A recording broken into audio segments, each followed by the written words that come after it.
10, 9, 8, 7, 6, 5, 4, 3.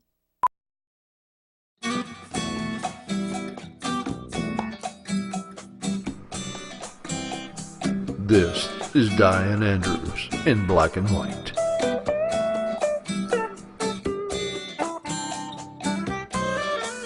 The issues you don't want to talk about. The arts and entertainment you need to know.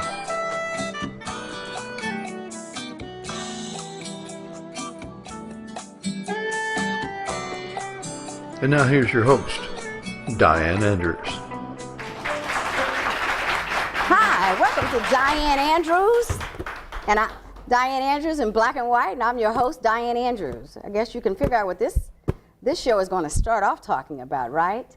It's going to be about basketball. But thank you, audience, for being here. Thank you, YouTube, and thank you all over the state for watching Diane Andrews. We come on twice a week in all the major cities and about 5 times a week here in Baton Rouge. And keep on watching us. In fact, I have people in Iraq watching us.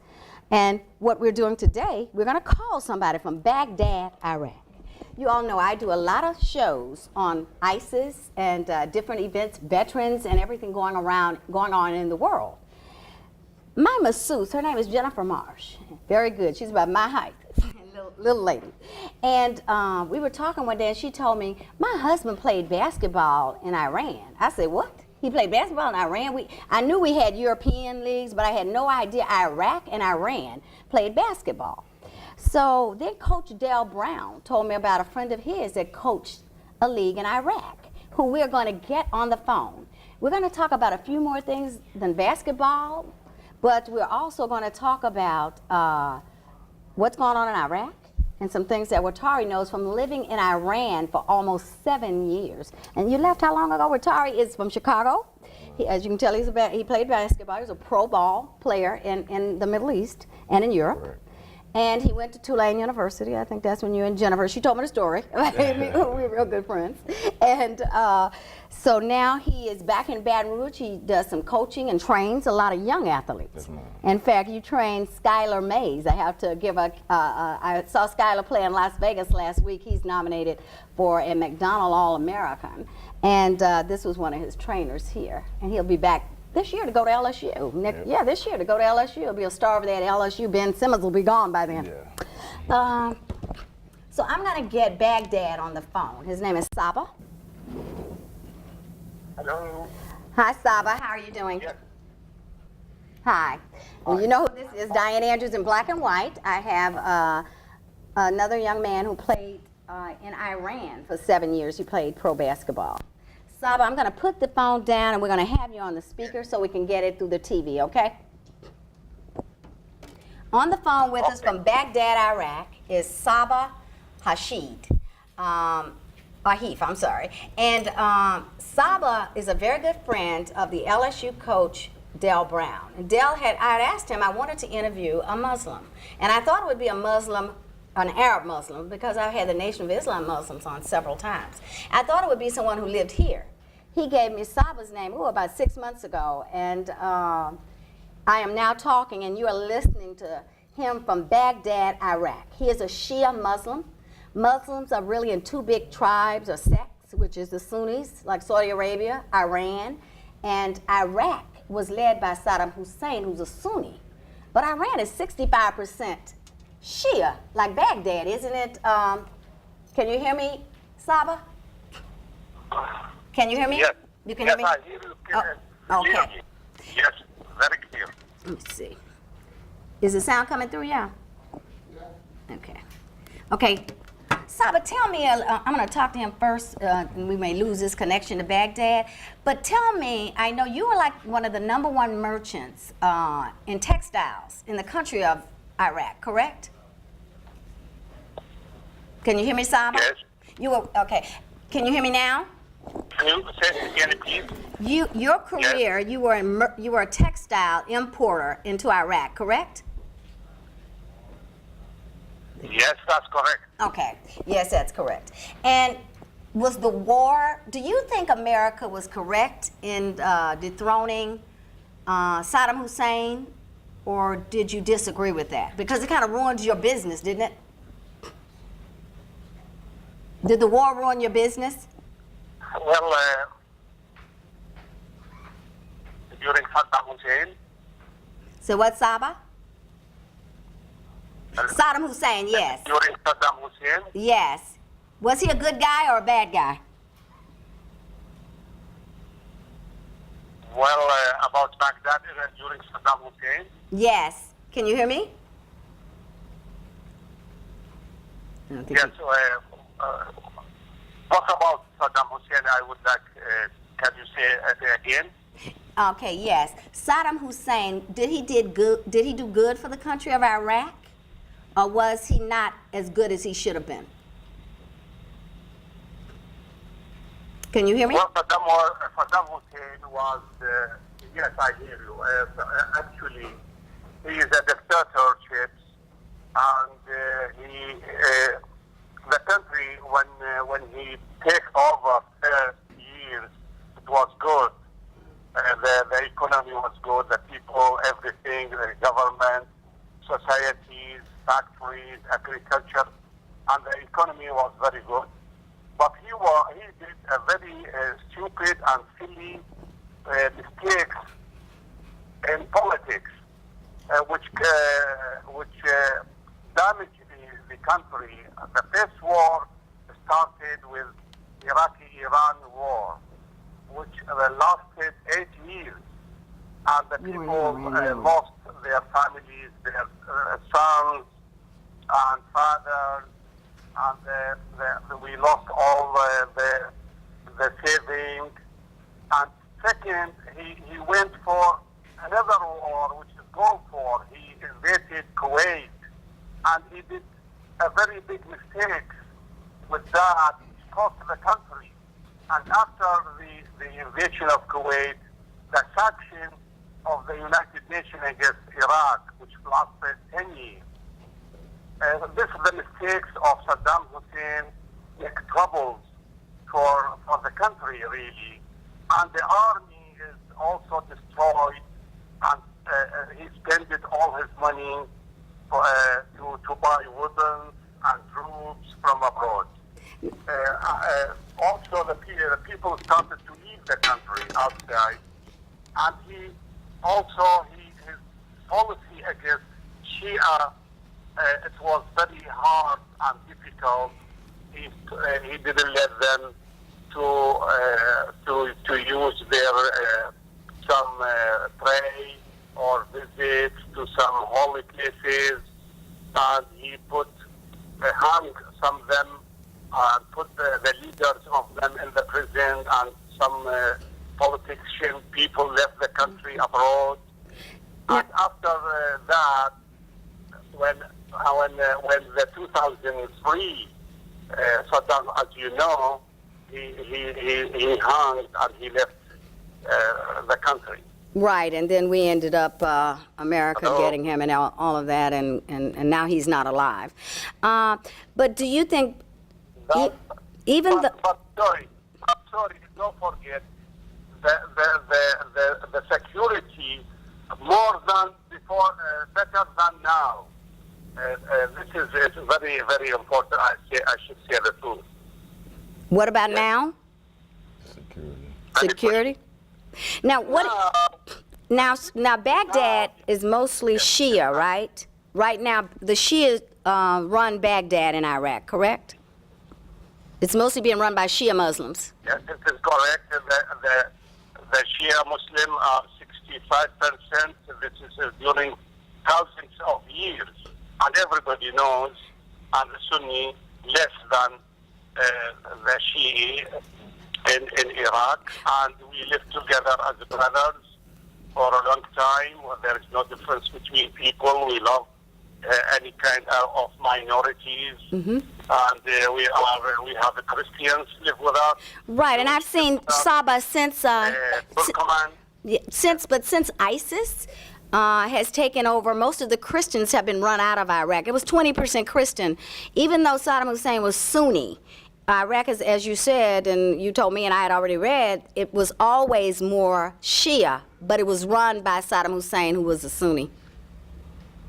And now ISIS. What is your take on ISIS? Iraq, Well, ISIS is bad thoughts and behavior wrong and killing. They are savage and they're killing people, cutting heads. They are hating Shia and Christians and Yazidis, and they bomb the church and bomb the mosques in Mosul, and threatening many families from Yazidis, Shi'i, Shabak, and also they rape women and girls, and they use sexual slavery. They force girls to marry them by force, and anyone against them in religion or thought, they kill him. So everything, that's the one thing I wanted to clarify. Okay, to clarify with you. Can you hear me, Shaba? Yeah, their policy also to threaten the peace in the world, in Europe, in America, in the Middle East. And you can see what they have done in Syria, in Libya, in Sinai, in Egypt, in Iraq. It is very worse. They damaged 3 states, it was very peaceful and very good cities in the Middle East. Mosul, its second city and biggest city, 4 million population of Mosul. Ramadi last month, or maybe 15 days ago, on the New Year Day, the Iraqis celebrate for winning and liberating Ramadi, and also they celebrate in Baghdad for the New Year. So it came a joy for the people on the same time. So you can see what they have done to thousands of houses. ISIS destroyed them and bombed them in Ramadi. We have 3.5 million refugees inside the country, and the others, maybe families or boys, they left the country, they went to Europe for refugees. And still the problem going on, people without this weather and looking for someone to help them. But I know the United Nations sent aid. The Iraqi government also provide them shelters and tents and foods and medicine.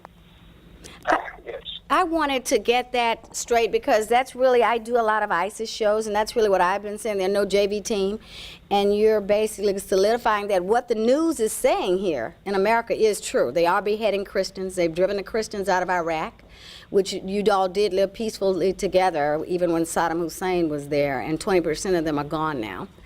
But let's talk then on a little lighter note. Tell me about your pro basketball and how you met Coach Dale Brown in the Philippines.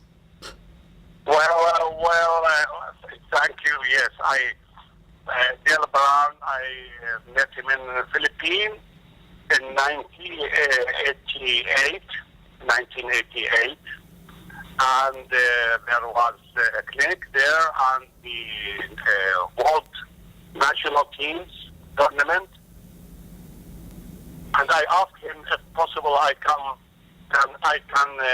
visit him to LSU to study basketball under him. And he sent me an invitation, and in 1989 I did a visit, and he welcomed me, and I worked under him, and I learned from him, and I took all the LSU basketball schedule program. And Dale Brown is a great man. Yes, he is. And he helped me very much, and he offered me anything I wanted for basketball. And did you win? Did Iraq win? That's the question. Back then, did you all win the title in Iraq? Or did you beat Iran? That's amazing. You all are fighting each other, but you still play basketball together. Iran and Iraq, you played basketball together. That's right. Yeah. And then the next day you're killing each other. Yes, I played. Yes, did you win? Right. Did your team win, yes, Saba? Because I have what's going to be on the screen is going to be a picture of you and holding your basketball. The picture you sent me holding the basketball? After I returned to Baghdad, I coached the national team, and when I coached the team, Did you play already? we went to Jordan, and we had the tournament, and we won the game, and the King Hussein of Jordan, attended the game, and he shook hands with me. And after that, I coached my team, national Iraqi team. We need to meet a friendly game in Cairo, but the police, secret police administration in Baghdad, which is belong to Saddam Hussein, stopped me to go with the team because of one of my cousins was involved in politics and he was in prison, and that's why they didn't let me to go with the team. Just because a relative of yours was in prison, Saba, just because a relative of yours was in prison, Saddam Hussein wouldn't let you go with the team. That's right. After that, I left the country. I went to England, and Coach Dale Brown visited me in England and in London 2 times, and he visited me in Amman two times. And any time when there is airstrike attacking Baghdad, the telephone ringing in my home, and I tell my wife that Dale Brown is calling me. And really, they're calling me and ask me, how are you safe? How you are you okay? Leave the country. I left to Amman, and really, Coach Brown offered me all the help. He asked me, what do you need? Any help I can do for you. And after that, I went in 1986. Saba, I'm going to have to cut you off a little bit. Saba, I need a couple of questions answered, and I'm going to get to Rotary. But I wanted to ask you, do you feel safe in Iraq today? Are you safe there? I know they're about to take Mosul back. Baghdad you all have. But Mosul, I think they're about to take back from ISIS, right? Mosul? Yes, that's right. ISIS at first when entered Iraq and the country, they reach about 100 miles away from Baghdad. But the Iraqi army and some militia helped and pushed them back to Ramadi and Mosul. So now Ramadi is deliberated. Viewing office, you'll be seeing a map on the screen that shows you Iraq and Iran. And now the Iraqi army now planning to attack Mosul maybe in the coming days. Well, I think America now has special operations troops over there, 4,000. I read that we have 4,000 special operations troops in Iraq helping the Iraqi army. And I know we were asked not to leave and to leave 10,000, and we didn't. And ISIS, that's when they formed back. In fact, al-Bashir Baghdadi was in Camp Buka in one of our prison camps, and that's when he started ISIS, praying with the people. And I guess their prayers was, let's go blow up some people and kill the Christians. It's been great. Now, did your team play Iran back then? Because there's a gentleman on you'll see it on YouTube, on with the set. He played in Iran. You left 2 years ago, right, Watari? 5, actually. You left and went 5 years ago? Yes. What year did you leave? Yes, You left in 11, but you played 7 years. Yes. So you were there right after everything was going on, Watari, right after we invaded Iraq. All of that. Yeah. What did the Iranian people think about America? Do you have any idea as a whole, living there with the people, what they thought? Yeah, people outside of the U.S. and Iran especially, they were pretty knowledgeable about the differences and that's going on in America today, black and white issues. Yeah. So me being a black man, they didn't look Were at me. there any other black people there, too many besides you? Well, my teammate. That's it, just a team. And a couple other basketball. And then you players. all are 6'3", 6'4", so you really looked, they knew you. Were you treated any differently being black there than They treated us very well. They did? Yes. So there was no problem. None whatsoever. Now, Saba, did you all, when you were coaching, you ended a lot Yes. earlier. Did you all play Iran? Did your team play against Iran or Iraq? No, Did you all play against Iran? well, when I was coaching, when I'm coaching, we couldn't, we don't have a relationship. Still the with same. Iran. Yeah. And no, And they're bordering now, countries. It's but like now, Louisiana, Mississippi. After 2003, the Iraqi can go visit Iran and play games in basketball, volleyball, football. But last 3 months, the youth basketball, Iraqi basketball, had a tournament in Tehran. Oh, the capital of Iran. We exchanged it with Iran. That was recently, last year? Iraq is open. It's open now. Okay. That's good. Well, Saba, I'm going to get you off the phone. Saba, I'm going to have to close down the line with you. I'll probably be calling you back sometimes for some other perspectives on the Middle East after you all win Mosul back. And but I thank you very much. I told Coach Del Brown that you were going to be on the show. Well, just yeah. I'm going to call you back, Saba, okay? Yeah, just let me. Thanks, Saba. Thank you very much. Thank you. God bless. Bye-bye. Thank you very much. God bless you. As you all can see, I talk a lot about ISIS. I just want to verify that people are saying what you're hearing on the news is not true.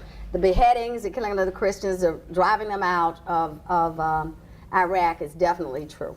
Well, Tari, let's talk about you. When you lived in Iran, you were just felt at home. I mean, they made you feel good. Yeah, I mean, I would be lying if I said I wasn't a little nervous when I first got on the plane to go. Who met you there? When they first said, I'm going to Iran, Well, luckily I was able to fly with a teammate. Okay. So me and him kind of, bonded over on the flight over, and we stuck together throughout the whole flight, throughout the whole time there, but once we got there, we didn't do a whole lot of moving around. Right. Practice and back to the house. Could you stay where you wanted? They had housing for you to stay? They had everything set up for us. We had a driver. They did everything. Dr. James Naismith, who invented basketball in Springfield, Massachusetts, who would think that it was now in the Middle East? We all know Germany, because you played in Germany for 2 years. Yep. You didn't feel uncomfortable going to Germany, where you weren't as afraid as going to Iran, right? Not at all. Yeah, I would have never thought that they had in Iraq. And you all played, Jordan has a team, all the Middle Easterns. Dubai, I played in Dubai for about 4 months. It's a beautiful city, I understand. Very nice. Yeah. Played in Syria, Damascus. Can't play in Syria now with what ISIS has done to it over there with Assad. Not at all. Yeah. So we moved around the Middle East a little bit. Did you play in Libya? Because Gaddafi, Gaddafi got dethroned. In fact, I was thinking about this the other day. I was in Cairo when that happened. I was married at the time. And I looked at the date when I was getting ready for one of these programs, and it says September of 12. We couldn't get out of the airport in Cairo, which is 14 million people, a large airport. I saw the pyramids. And we couldn't get out of the airport for 5 days. We went to go to the airport, and the guy was standing there with the arm gone, and he said, this airport is closed. You cannot leave. I said, oh my God, I'm stuck in Egypt for the rest of my life, or dead. And that was the same time that Gaddafi, that they were having the revolution, and that's when it started in Egypt, about the Muslim Brotherhood, and that's when it started in Libya, when Gaddafi, which a lot of people don't know, Libya is in Africa. Benghazi, everything you hear about the news, Libya is in Africa, about the 13 Hours, the new movie and everything that is in Libya. And Libya is in Africa, and that was the highest income of any country in Africa. So a lot of things you read about Libya is definitely not true. It was a beautiful place to live, and I understand that Gaddafi used to get part of the earnings from the oil, because it's big in oil, like all countries in the Middle East. He used to give it back to the people, and so and I understand this country is in ruins today, and people don't. They're again refugees all over the world. Is what's happening in the Middle East by what we've done with, I guess, all the policies that are going on in the Middle East today. So was Tehran, I mean, that's a big city too. How many millions of people in Tehran? I mean, it's major. A lot. Uh-huh. I mean, traffic was ridiculous. It's a lot of people there. Are you Christian? I'm not. I don't belong to any Non-denomination. religion, yeah. But do you know if they had Christian people living in Iran? I mean, we met Just people. like Iraq? They did. Uh-huh. You couldn't be out and open about it, but Yeah. they had it.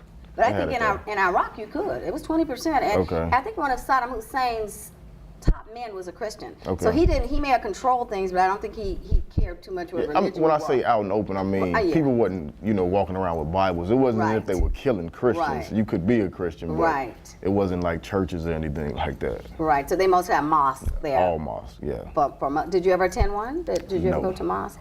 Never did. I kept a business. I was on a business trip. Right. Get in, get out. Did they send you home often? Did you get to come home? Back to America? I came home one time. That's it. Yeah, but for the most part, I would just kind of get focused, locked in, take care of my business, and come home. How did you end up in Iran? Well, at the time I came out of Tulane, it was 2003, and that was the same year my daughter was born. So, I did the whole NBA tryout workouts and all that, and it was kind of like, at the time I had my daughter, I had to go and make some money. Right. And I got a call from an agent, and he had a job for me. Yeah, I know Jennifer made sure you got to go make some money. So I was on the next thing smoking. Once they gave me that contract, I was gone. So yeah. The rest was And history. that was the first place that offered you then was Iran. Well, no, that was the most money. The most money. So they pay well, pretty well over there. They have to. They To pay compete. very, very well. They did? Would you Yeah. compare them to Germany about the same, but not like America, right? Well, it's different. In Iran, the seasons are shorter. So, I mean, you playing in Germany 10 months. Uh-huh. And I made more in 5 months You only played 5 in Iran? in Iran Okay. than I did playing 10 months in Germany. So Germany you play the whole year almost. Basically, you're gone. And they travel all over the world too playing. But we were just basically in Germany. Is the level of basketball there, will it compete with the level of basketball in America, would you think? Well, they level the playing field by only allowing 2 foreigners per team. Mm-hmm. So you might be playing with 3 other Iranians that are not very good. So Right. everything falls on the American. But they've got to flood. They can't flood with Americans because it would dominate. Then the Middle Easterns would have no jobs and probably Right. would have nobody coming to the Well, games. in Germany, it was actually like playing on an American team, Really? which In was Germany? different. Yeah, They were 'cause good in Germany. They were good, but you only had to have 3 Germans per team. We're going to change it a little bit because we're going to have to be wrapping it up. But what suggestions would you give to young men out there who think they are going to play? They know they're going to play pro basketball. What would you give to them to get an education? Because you majored in media arts. I course. saw that Yeah. on your resume. Yeah, hit the books. Hit the books. It's a very, very low percentage of players going to the NBA.